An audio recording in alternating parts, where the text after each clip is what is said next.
संविधान बचावच्या संदर्भामध्ये आंदोलन केलं होतं आणि त्या आंदोलनाची केस होती. प्रत्येक वेळेला आम्ही सर्व आंदोलनकर्ते एकत्रित येणं होत नव्हतं आणि म्हणून कोर्टानं सगळ्यांना हजर राहण्याचं सांगितलं आणि आज आम्ही सगळे त्या ठिकाणी हजर राहिलो.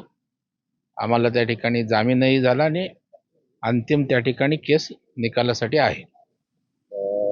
सध्या बघितलं तर तुमच्याकडे म्हाडाचा प्रभाव आहे, मात्र कोकणात बघितलं तर म्हाडाचे अनेक प्रकल्प आहेत ते बघितलं तर आता वेंगुर्ल्याचं अद्यापपर्यंत उद्घाटन झालेलं नाही. ते बघितलं तर बुकिंगही मोठ्या प्रमाणात नाही. खरं म्हणजे कोकणामध्ये प्रचंड अशा प्रकारच्या म्हाडाची घरं उभी करण्याला स्कोप आहे. वेगवेगळ्या प्रकारचे टुरिस्ट सेंटर्स आहेत, त्या सुद्धा ठिकाणी जवळ आपल्याला अशी घरं उभी करता येतील. तर निश्चितपणे आपण जे सांगताय त्या संदर्भात चौकशी करू, जमलं तर साईट व्हिजिट करू आणि कोकणामध्ये म्हाडाच्या माध्यमातून सुद्धा जास्त घरं कशी होतील याची येणाऱ्या काळात आम्ही काळजी घेऊ. याच पार्श्वभूमीवर रोहित पवारांनी असं म्हटलेलं की 2029च्या निवडणुकीत पवार विरुद्ध पवार संघर्ष होऊ नये असं लोकांचं मत आहे. नाही, लोकांचं नाही, त्यांचं काय मत आहे ते त्यांनी सांगितलं. रोहित पवार बोलतात हे काही लोकांचे प्रतिनिधी किंवा लोकांचं मत म्हणजे रोहित पवारचं मत असं होत नाही आहे.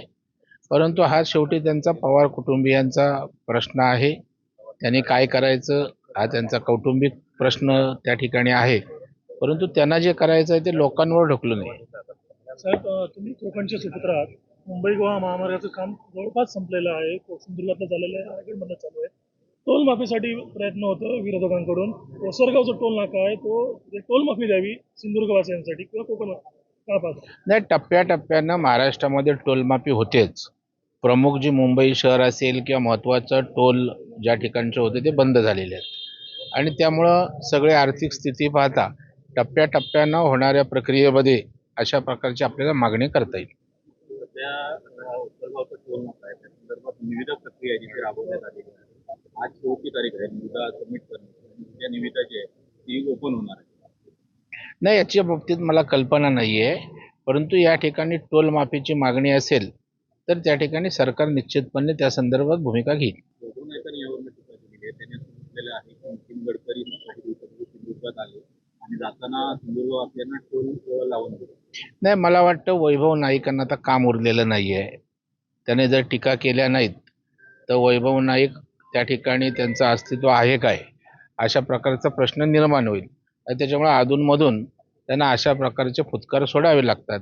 आता गडकरी साहेबांनी तर त्या ठिकाणी आश्वासन देऊन गेलेत की तारीख देऊन गेलेत की राहिलेला पण गोवा महामार्ग पूर्ण होईल. त्याच्यामुळं गडकरी साहेब काम करणारा नेता आहे. आता त्याच्यावर वैभव नाईकांनी टीका करणं ठीक आहे, ते विरोधी पक्षाचे आहेत. विरोधी पक्ष तर टीकेसाठीच असतो.